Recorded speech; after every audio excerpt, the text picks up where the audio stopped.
Alright, let's look at the homework 16.4, problem number 7. Alright, so we want to find the area under the one arch of the cycloid, which is given here, and using one of these formulas. Alright, so let's do that. Alright, so cycloid is going to look like this here. So when t is equal to 0, you can see that x is going to be 0 and 1 minus 1 y is equal to 0. So it's going to start from the origin. So when t equals 0, it's going to start from the origin. And when t is equal to 2 pi, then it completes the cycle. So you have complete the arch. So it's at 2 pi here. Right, so it's going to look kind of like this. Right, you're going to go from here, then here. All right, so the C is going to be this boundary.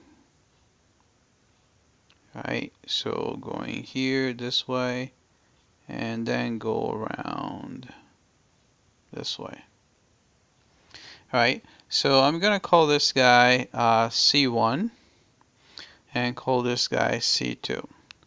So C is going to be a combination of those two guys, right? Then we want to find the area of this region right here.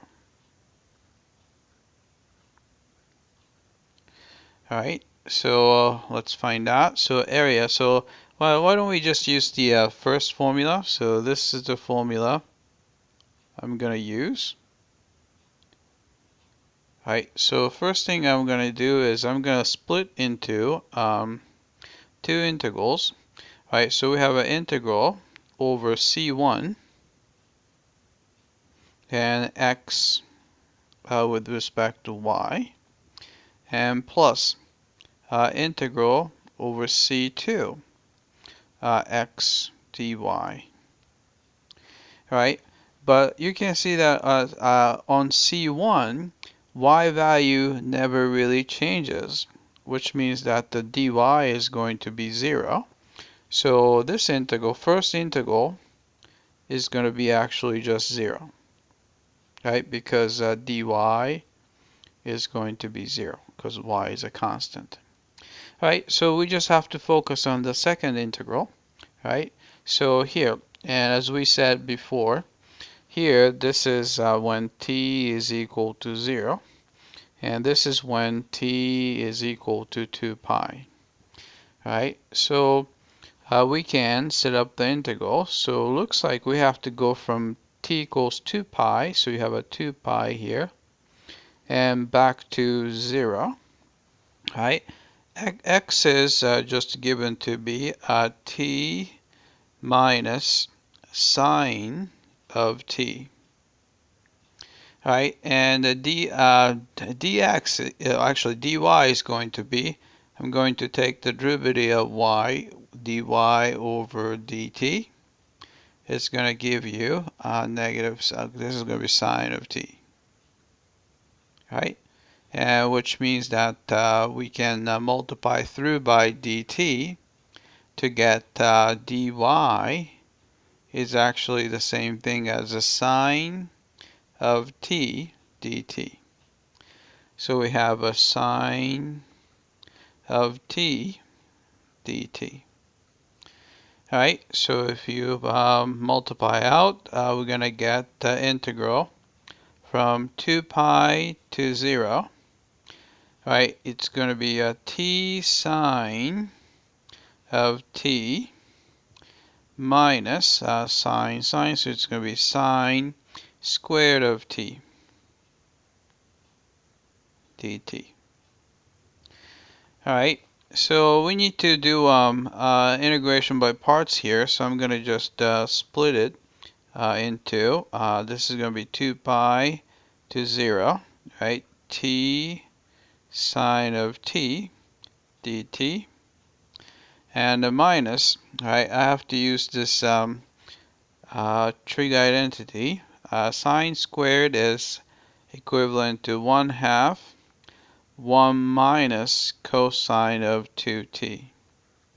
Right? So we're going to have, so I'm going to put the 1/2 in front. Then we have an integral from 2 pi to 0. And we have 1 minus cosine of 2t. And with respect to t. Alright, so using the integration by part, I'm going to let, so I'm going to call this guy u, and call this guy dv.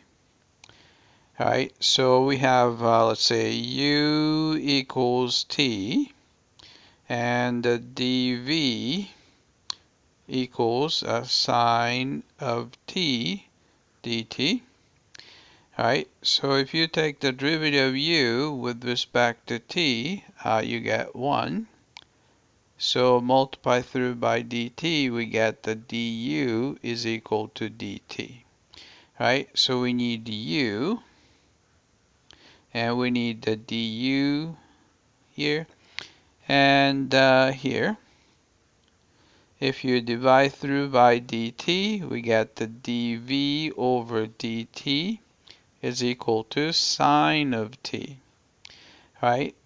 So this is just a derivative. If you take the antiderivative, we can find v. Right? Antiderivative of sine is negative cosine of t. Right? So we have that, then we have a v. Right? So using integration by parts, we have uv, so it's going to be a negative t cosine of t, going from 2 pi to 0, minus integral, alright, and there's a negative sign here, so it's going to be positive, and you have a 2 pi to 0 of cosine of t dt, right, and a minus, alright, 1/2. Antiderivative of this is going to be t minus sine of 2t over 2, going from 2 pi to 0. Alright, so let's evaluate this, and plug in 0, it's 0, and the minus, and this is going to be plus. If you put 2 pi and the 2 pi, cosine of 2 pi is 1, so you have 2 pi, plus antiderivative cosine is a sine of t, going from 2 pi to 0. Alright, but this one, if you plug in 0, it's 0, plug in 2 pi is 0, so you can see that this thing is 0. Alright, then here you have a negative 1/2. And if you plug in 0 and 0, it's all 0. And then minus, plug in 2 pi, so 2 pi. Sine of 4 pi is 0, so you just get that. So you actually get just a negative 2 pi, right? So I'll just put the parentheses here. Alright, so we have that. Alright, so what you get is going to be, this is going to be, there's 2 pi there, so this is going to be negative and negative plus pi. So you have 3 pi. Right? So the area of that shaded region turned out to be 3 pi. Alright, so let's type it in. And we got 2 pi here. Actually 3 pi, sorry, 3 pi. Alright, let's check the answer. Submit for testing. Alright, it came back and looks like we got this one correctly. Alright, that's it. I hope that this was clear.